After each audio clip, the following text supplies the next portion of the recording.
Camille here at the desk of Radio BVM, and Burnaby Village Museum is located here in Deer Lake Park, and today's special guest is joining us now to share a bit about some of our early neighbors.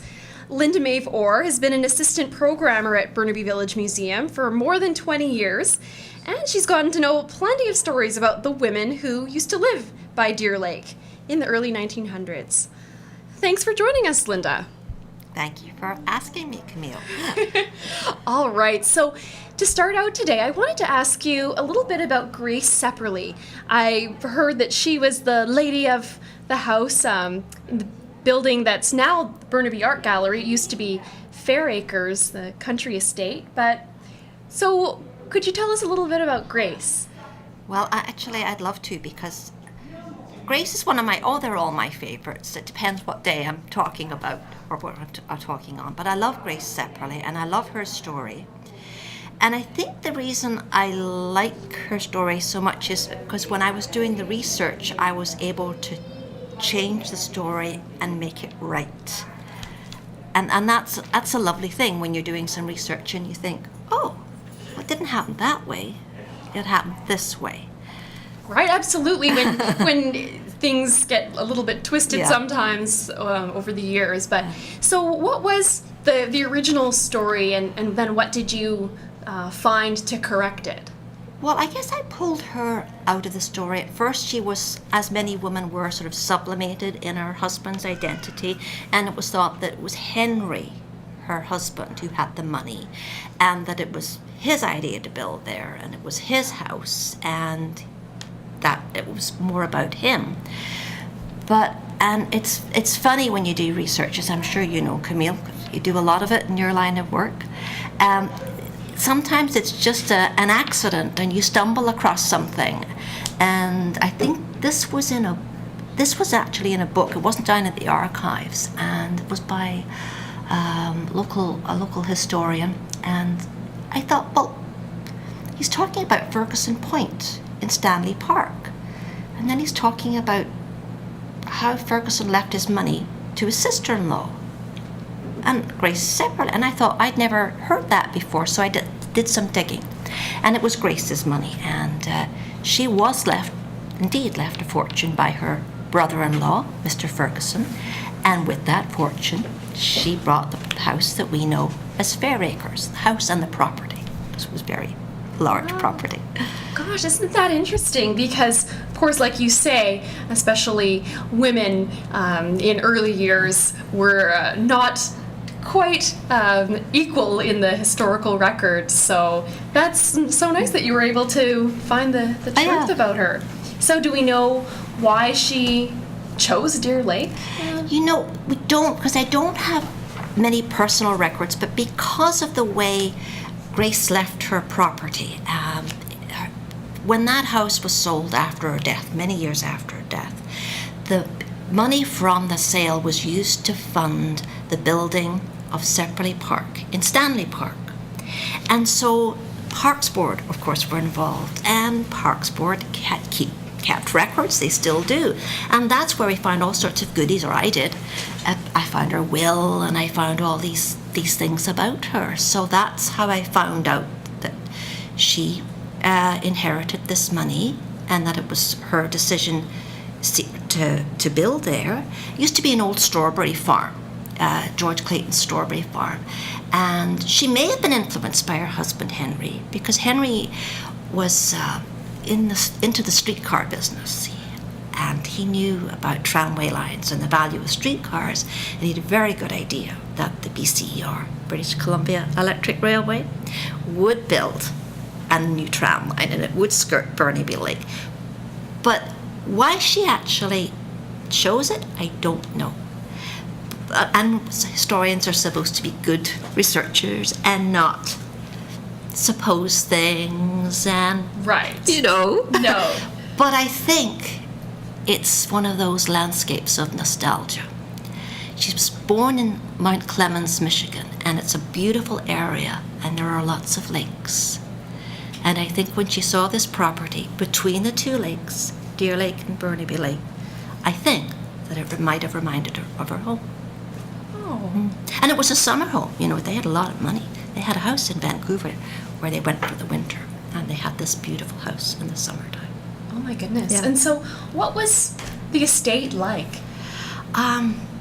Well, I actually, when I do tours, you know me, Camille, you've known me for many years, I'm a great arm waver and I point to things here and there when I do my tours. But I was lucky enough to find a bill of sale. I think it was written by Henry in 1919 when he was trying to sell the estate. And if I may, I'm just going to read a little snippet from that. Please do, yes. This is lovely. I mean, and this goes on for pages. This describes the kitchen, I mean, with the refrigerator, the state-of-the-art gracious. appliances. And when I first read about the fact that the chauffeur's cottage had a bathroom, I went, my goodness. But this is my favorite little snippet. And they're talking about, or he's talking about ornamental grounds, because this was a 13.5-acre estate. About 5 acres are artistically laid out, having a full-sized tennis court and full-sized English croquet lawn, and special features such as an artificial lagoon. I'm laughing at that, I don't know why. It seems to me strange to buy a property and put a lagoon when there's a lake over there, but it was all the rage back then. You have money, you can do it. Such as an artificial lagoon with rustic bridge, pond lilies, etc. A rustic summer house and pergola covered with climbing roses, while the ornamental flowering trees, shrubs, and a large number of choicest variety of tea and standard roses in the summer are one blaze of beauty. And then we go on, we've got the nut orchard, the aviary. The driveway cost $6,000. The driveway alone? The driveway alone. Oh. So it was about $150,000 spent on this estate. And that was in what year? 1909 they bought the property, and they sort of do it incrementally bit by bit. Right. It's strange, they actually built some of the outbuildings first, and so by the time they were all finished, 150,000 about 1911. Wow. What a sum of money even Yes. today, but for that time. I wish I could go back in time and see what the house looked like. Right, in its blaze of beauty, as they say. Wow. And so back to Grace. Do we know much about her personality or her interests? Not so much. Not that much. She was Henry's second wife. They didn't have any children of her own. Did find out one little thing that, as a researcher, was confusing all of us, because we were using, census statistics, and we couldn't figure out this discrepancy. Well, we think that Grace may have lied about her age, and that's what was confusing us. So she liked to pretend she was a little bit younger than she actually was. Oh, and so many of us ladies. I thought I might get myself into trouble. Well, she's not the first, and she probably won't be the last. Oh, that's a great bit of personality to her. But she comes through to me as a strong person, and I, as we all do here at the museum, we love photographs, and every picture tells a story. Every picture has a meaning inside. And when you see the pictures of her and Henry sitting together in their pergola, or outside at the croquet lawn, or having a tea party on the lawn, they seem very close. There's not that stilted awkwardness about other pictures, but so I think they were close, and she was a good businesswoman. She grew strawberries and raspberries, and she brought not an electric truck, a truck. And so her strawberries got to market first, because everybody else was using horses. And right. She had a truck. Of course, she had the best technology. Yes. Yeah, she did.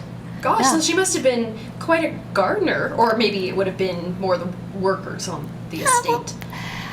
Well, one time I did a tour with Jim Wolfe from the planning department, and we were sort of hamming it up a bit, because this was for a group of historians, and we almost played roles, and I was Mrs. Sepperly and he was the architect, because we have a feeling that the architect, was very Edwardian, and he wanted nice clean lines and a series of the outside to look like a series of drawing rooms going down to the lake. And I kind of got the feeling that Grace was a little bit more Victorian. And Victorians like clutter inside their houses. and they liked it outside too. You know, those sort of clumps of flowers. And so I got the feeling that a lot of the decisions in the garden were hers.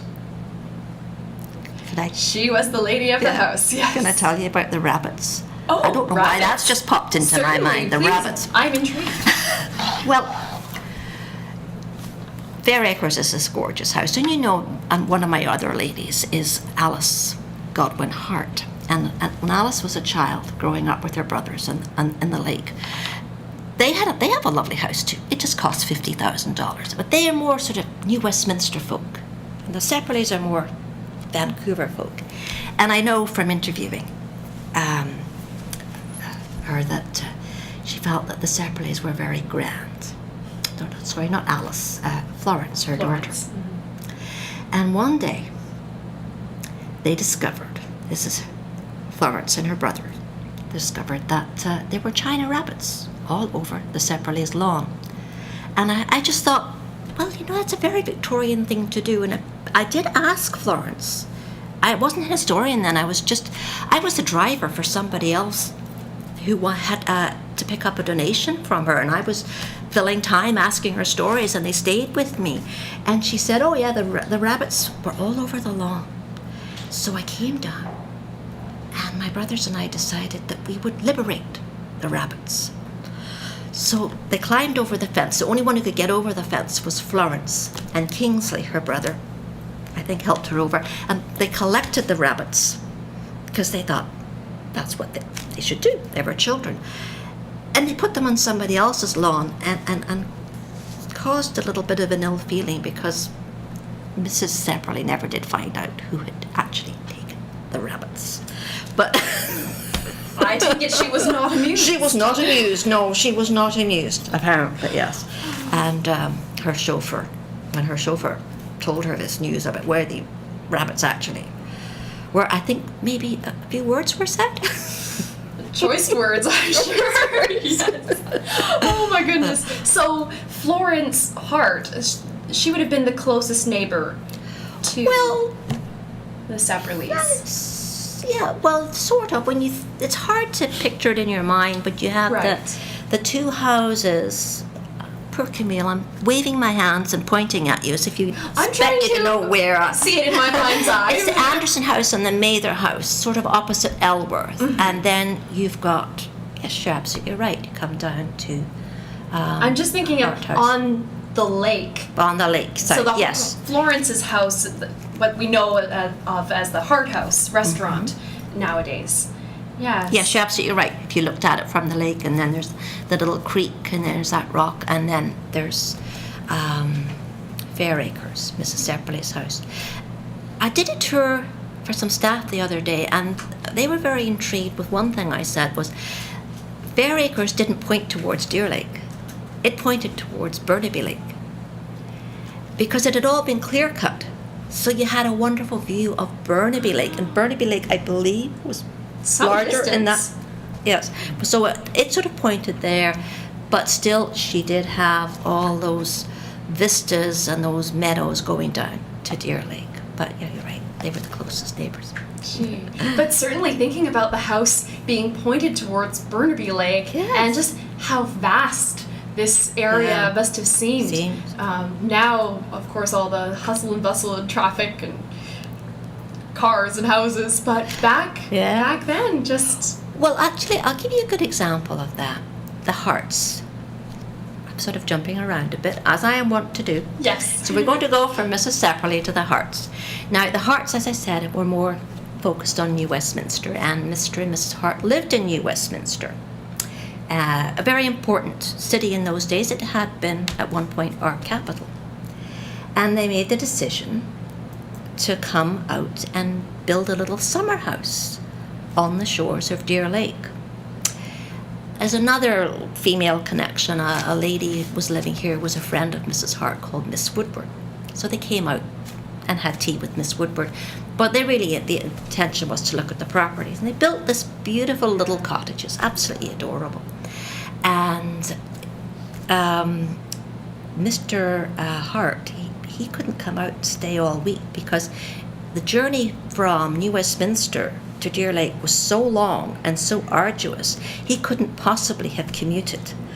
Now, on a good day, you could, well, on a good day, you can do it in 10 minutes. I know, because I live there in New Westminster, very close actually to where the Harts used to live, and I just thought that really tells us something. He came out for the weekends. Wow, what a trek out to Burnaby those days. Well, I suppose some people during rush hour might say the same, but well, yes, that's but not in comparison. Not in comparison. Not in comparison at all. Gosh, and so they decided to build their cottage, and when was that they? I think it was about 1904 or 1905. There's a little bit of a discrepancy about the date, and sometimes when you're doing research, you can be so silly and you don't just pick up on things. And I had read that the Harts had another daughter who died.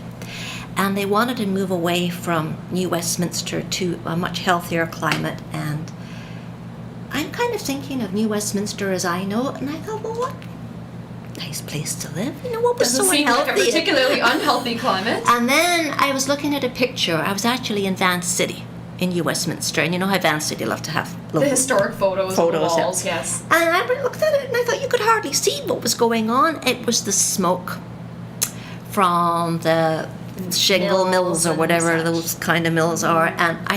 And then I got it that actually Canadian cities were really unhealthy places to be, and that's why they moved out. They wanted a nice place where their kids could grow up. I see. Gosh. And just when Florence was driving back, they went for tea to the Woodwards, and you know what kids do. Parents were having tea. Kids go and explore, have a great time. And she said, and this is actually a tape I listened to. She didn't tell me this. She said, I didn't know where to stand. I didn't know where to put my feet. Everywhere on the ground there were the most beautiful flowers and violets and mosses and lilies. I'm sure she said lilies. And she was just entranced. And when she was driving back in the horse and cart with her mum and dad and her brothers, I can remember her brother Kingsley. I'm sorry, I can't remember the others. She turned to her dad and she said, have we been to heaven? Oh my goodness. And you know what was really cute? They called the cottage my heaven. Oh. Yes. Heaven in Burnaby. Yeah, and then when they built the big house, they had that little cottage moved down to the lake, and it sort of became a little bathing house. I think Granny might have stayed there. Yeah, so it was a pretty idyllic childhood. Yes. Until the war, the First World War. Yes. What a time for so many people. For so many people, especially around here, there's a lot of young men joined up, and Kingsley was very young and did what a lot of young men did. He joined up illegally, and he was very young, and he was killed at the Battle of Courcelette, which was one of the run-up battles to the Battle of the Somme, and then that took the stuffing right out of the family, right out of Alice and all of them. And then as we sometimes experience today, which they really was a big force back then, was the economic downturns. I mean, they were huge. There were like peaks and valleys, and I know that you know that there was a big economic depression at the beginning of the war, and Mr. Hart, he had property and he didn't do very well. He lost a lot of money. So that's what forced the decision to sell the house. I see. And they moved to Vancouver. And so how did you mentioned that you actually spoke with Florence Hart, and that was clearly some years later. That was years ago. It was before I started working here, and that was before the Shadbolt Centre was built, and there was the old James Cowan Theatre up there, and the Historical Society had its meetings, and that's where I met her. And then when I came to work here, it was just part-time, but you'll laugh at me because I'm a bit of a scared now about driving ever since that guy plowed into me. But then I would drive anything, trucks, cars, you name it. And so when people needed artifacts delivered or picked up, you go and do it. And so I had to drive over to where she was living. I think it was at Seaton Villa in North Burnaby, and she would always invite me in for a cup of tea or a glass of lemonade, and we would just chat. There would be somebody with me who would do the paperwork, and that's when I got to hear all these stories. Goodness, and who knew that you'd be with Burnaby Village Museum and I wish I'd asked her excellent more. oral histories. Yeah. Wow, a real old neighbor of ours. Yeah. Years ago. Gosh. And what about Ethel Moore? It's another lady of Deer Lake I've heard of. Do we know much about her? Well, we do actually probably know more about her than the others because her sons were still alive when I started this project, and Monty was able to tell me a lot about his mother. My only regret was that Monty didn't want me to tape record him. Some people just don't, and so I had to rely on my scrawled notes, and you know what my handwriting is like, and I'm looking afterwards and saying, what does that say? So I do know a lot about her. The Moores bought the property from the Harts. Remember I said that the economic downturn, so they bought the property, and once again you get the story of the woman coming to the fore. It was her husband, I'm not sure, but he fought during the war, and I wonder if he suffered from some sort of post-traumatic stress disorder because he didn't seem to be very involved in things. But Ethel was one of those type A personalities, and again she was the one with the money. Her father was a very wealthy businessman from Winnipeg. He owned a saddlery, and So pardon me, what is a saddler? Great West Saddlery it was called, and if you really want to know what a saddler is, you have to ask Tom. Presumably, I think they make saddles. Saddles? For That would make sense. Saddles for all sorts That of would be my best folks guess. and prestigious outfits. And they moved to Vancouver in 1910, and then they bought that property in 1918. And Ethel became a gardener. She didn't need it. She didn't need the money. It was her passion. And one of her passions were iris flowers. And I've always loved iris flowers. I love their deep beauty. And she wrote about them, and she grew them and cultivated the rhizomes or the little bulbs, and she sold them. And she was a great fruit grower too, and she sold fruit and raspberries and strawberries. She was a great gardener, and she corresponded with Luther Burbank, and he was quite famous in his day. He's the first. He was one of the first sort of, geneticists with plants. Oh yes. And he was responsible for Patent Act regarding flowers. And the reason I always had known about Luther Burbank was that he developed a potato that was free from blight, and that was enormously important. He won, I think, $150 something. That's all. And he used to finance his move from Massachusetts to California, where he established those beautiful gardens.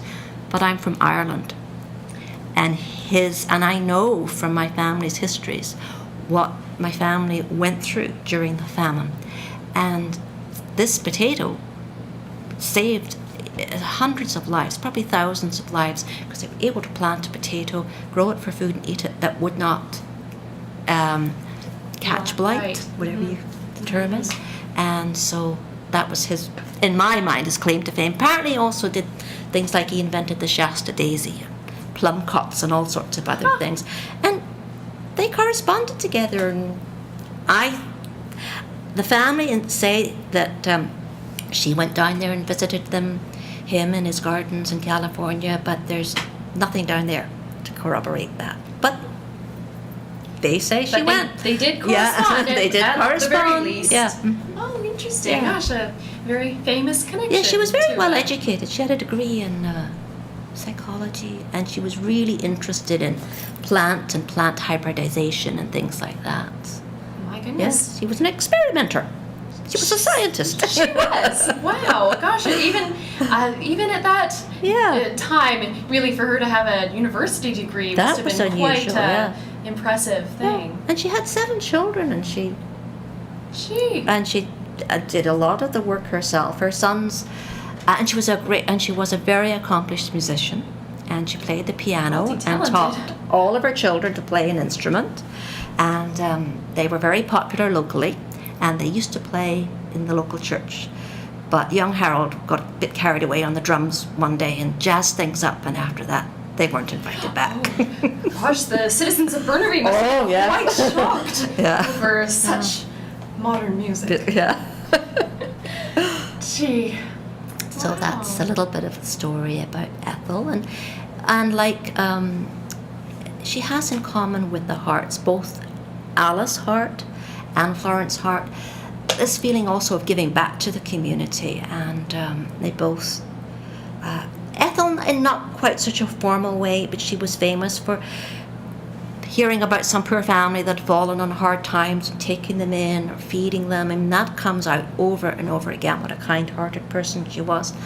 And the Harts would throw open their property to all sorts of ventures, like the St Albans Church. If they wanted to have a fundraiser, well, have it here in the grounds of Hart House, and Kingsley would row the ladies around the lake and put the money into the fund.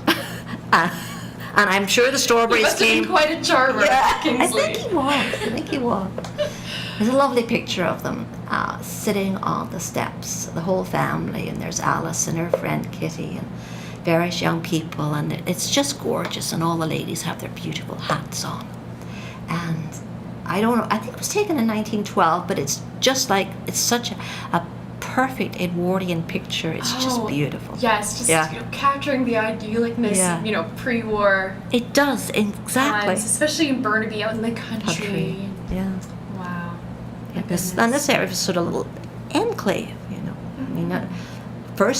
I mean, the first settlers grew strawberries and had farms, but the second wave had this sort of, a lot of their buildings are very Tudor inspired, like Fairacres and Hart House. And it was sort of known as a sort of little enclave, and big properties, and very different from the rest of Burnaby. Yeah, so Deer Lake really must have attracted more of the well-to-do from Vancouver and New Westminster. It seemed to be quite a exclusive area. That's the word, exclusive. There's a lovely article on a local newspaper at the time, driving out. We motored out. They had to motor out. And the meadows and the hedgerows, that's what I remembered. That's what they said, gave a very English air to it. A bit maybe like West Vancouver did at times. I see. My goodness. And so you've mentioned that several of these homes were summer homes. And so I must assume then that it wasn't quite as busy out here in the winter No, it months. can't have been. When the Harts, they built their the house we know now as the Hart House in 1910 and moved into it. So they were here from 1910 onwards. The Woodwards lived in a little cottage, which is still here. It's been turned around and changed. So they were here. But it you're right. And that's another thing that reminded me of Mount Clemens, where Grace came, because where she lived was very much a vacationer's paradise for the summer only. And I read that the streets were deserted in the winter time. So you're right. Yes, they lived in Angus Drive in Vancouver. Grace died there in 1917, and that house was their summer house. Yeah. And the descriptions of parties. Wouldn't you love to have gone to one of their parties? Oh, and the yes. silver would be polished, and the cut glass would be shone, and she'd bring in a band. Wouldn't you love to know what they played, and then we could play that music on Yes. Radio BVM? Yes. We would love to We'd play love that. that. And wear a hat, a grand hat to match. And I'm going to go completely off topic. Please. How unusual for me. And I was reading in The Guardian. You know how I love The Guardian newspaper? Yes. That's what I read every morning online. And there was an article about women's emancipation, because it's 100 years since Emily Davidson threw herself in front of the king's horse. And I read it, and at one point somebody pointed out that there were so many nasty things lobbed at these feminists, that really nasty stuff, when they were marching and demanding the vote. But they were saved by their hats. The very large hats that they wore saved them from drastic injury. Not just beautiful, but practical. Practical too. Yes, the hats they would own. Yeah. Oh my goodness. Gosh, 100 years. Yeah. And can I tell you another story about Please Florence? do. That would be lovely. It's one of my favorite ones. Well, at that time, children weren't left alone in the house very often. I mean, the Harts didn't have a lot of money, but they did have some help.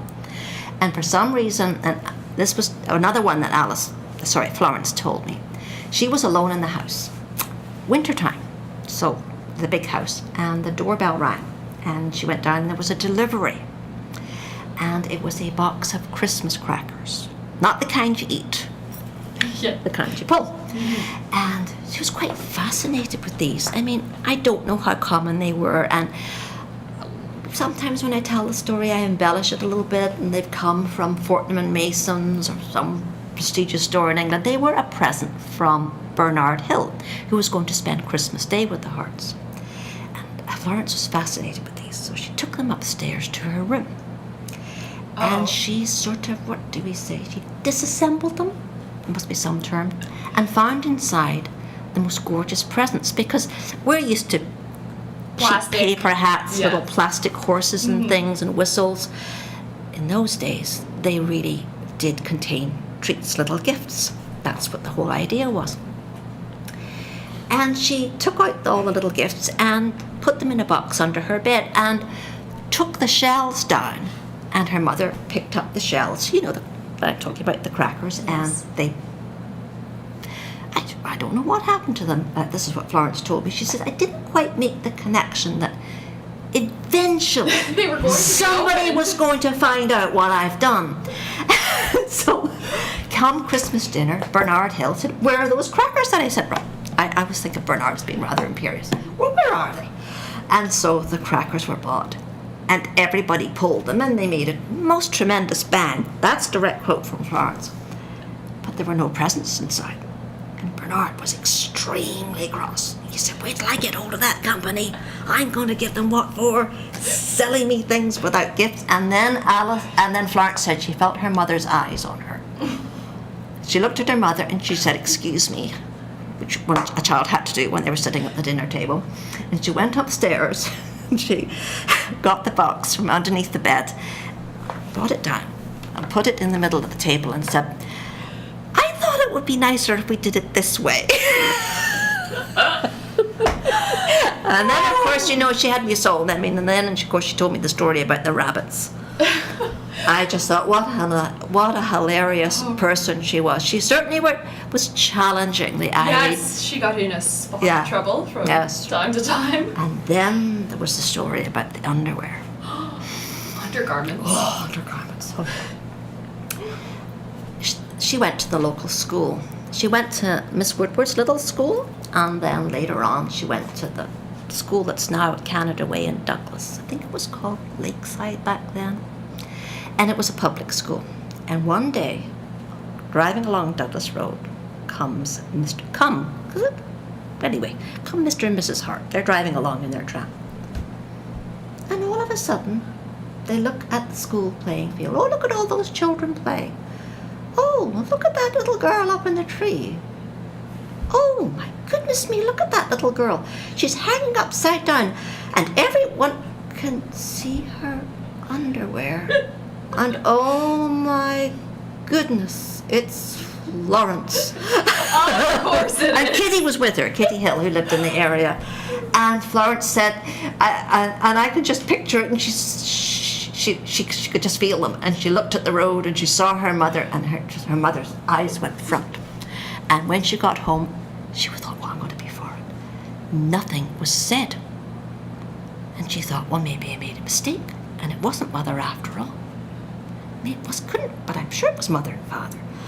And nothing was said. And then the next day she was getting ready for school and was informed that she was now going to a different school. She was going to go to a boarding school in Vancouver until she learned how to behave like a young lady. Oh, dear. And apparently she was allowed home at the weekends if she behaved herself, but she said She didn't actually make it home for many weekends. Took a while.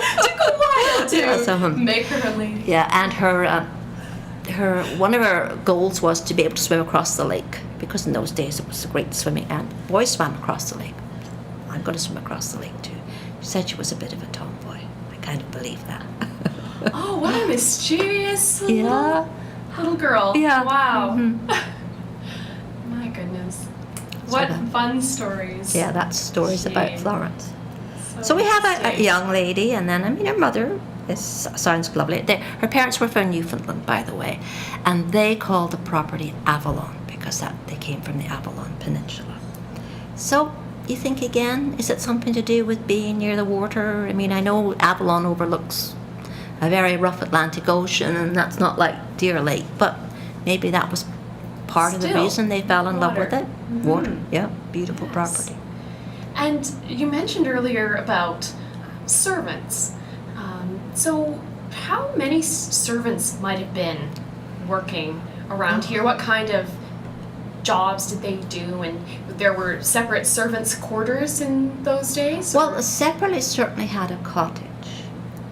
It was referred to often in the bill of sale. I think it might be referred to as a chauffeur's cottage, but the chauffeur didn't live in it. It was built for the chauffeur, but he was a little bit of a socialist. So when he arrived and found that he was supposed to live in what he might have termed a tied cottage, he said, "Well, no thanks." So it was originally two little cottages. So it was amalgamated, renovated, and maybe one of the head people who looked after the gardens lived there, the head gardener. I think that might have been the case. When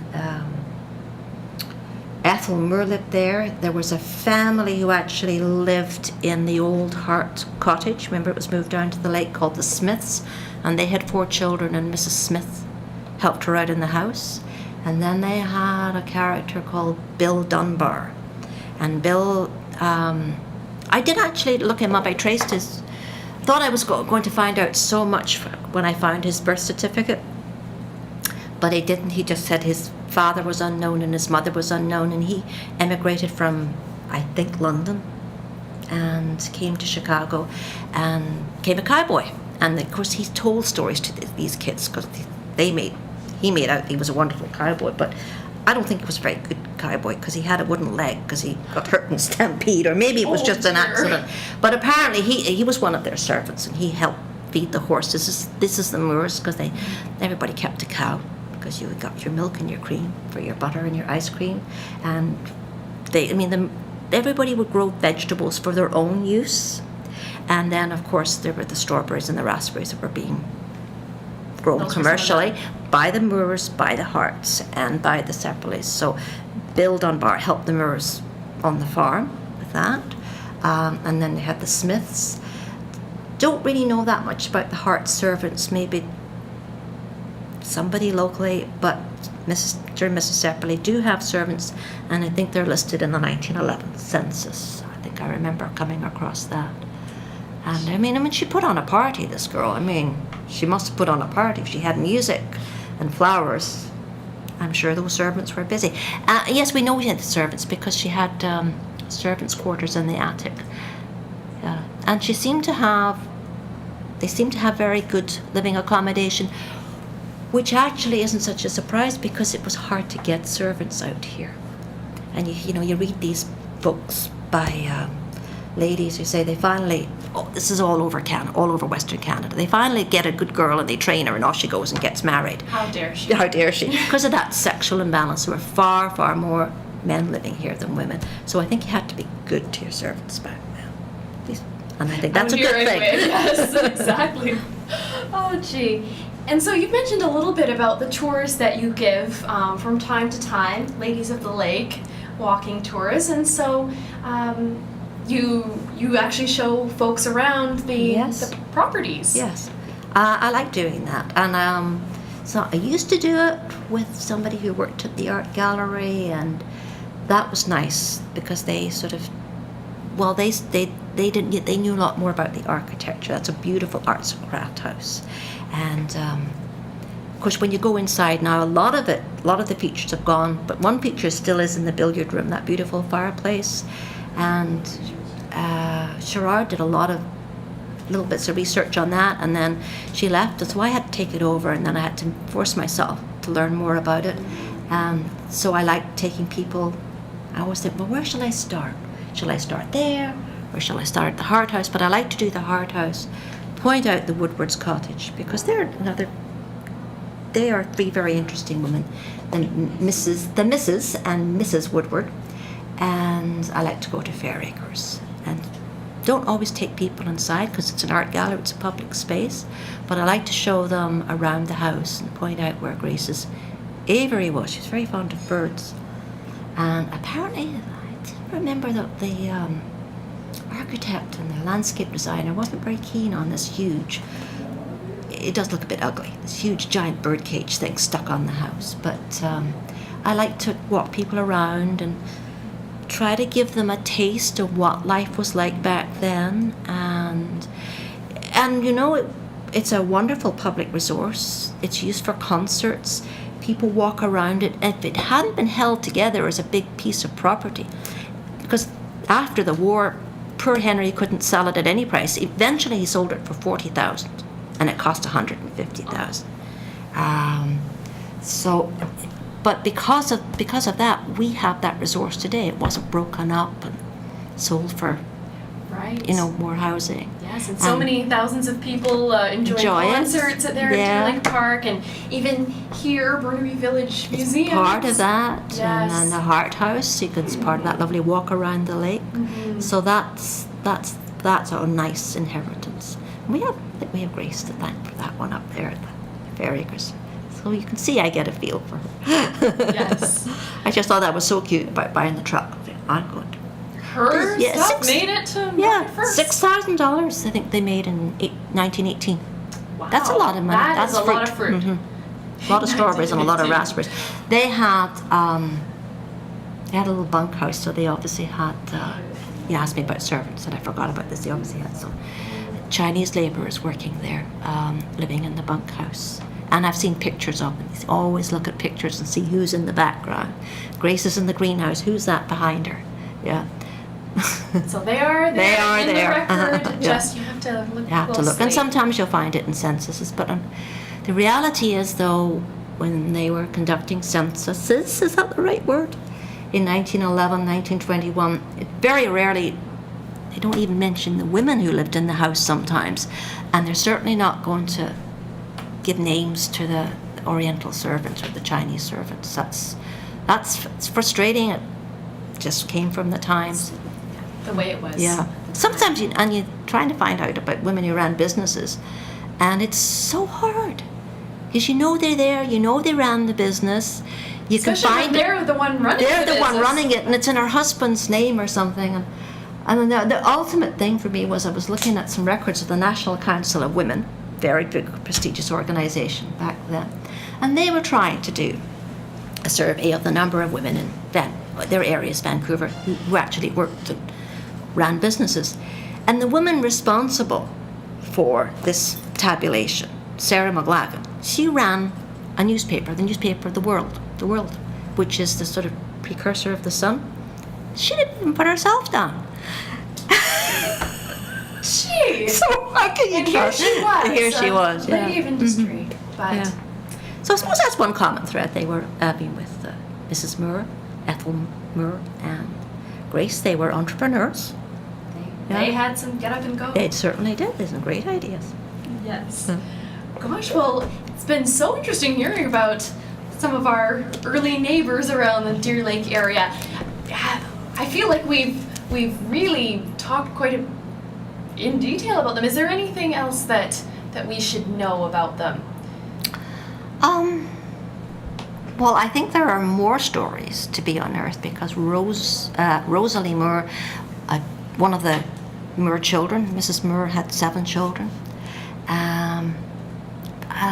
She was one of the Flying 7. She was an early female aviator, and she taught herself to fly. And she took her brother up above. I'd love to have been on that trip. She flew him around Deer Lake, And so he could see all what it looked like from the air, and told him to take pictures, and he was so terrified he dropped the camera and it fell in the lake. So there's a story, you know. Somewhere at the bottom of Deer Lake.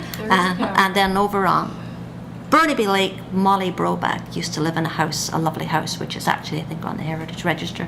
She was either one of Canada's first wartime artists, or the first wartime artist. I should have looked it up. I forgot about her. So there's another story. So let's do some digging and find some more stories. More stories to come, and we'll be looking forward to hearing them. Yeah, and then I'll take you on a tour. Yes, I will be there, certainly. But thank you again so much, Linda May. This has been a very, very interesting interview, hearing much more about some of our neighbors that were here just a few years ago. Well, it was very nice of you to have me. Great. Thank you. You are a charming host.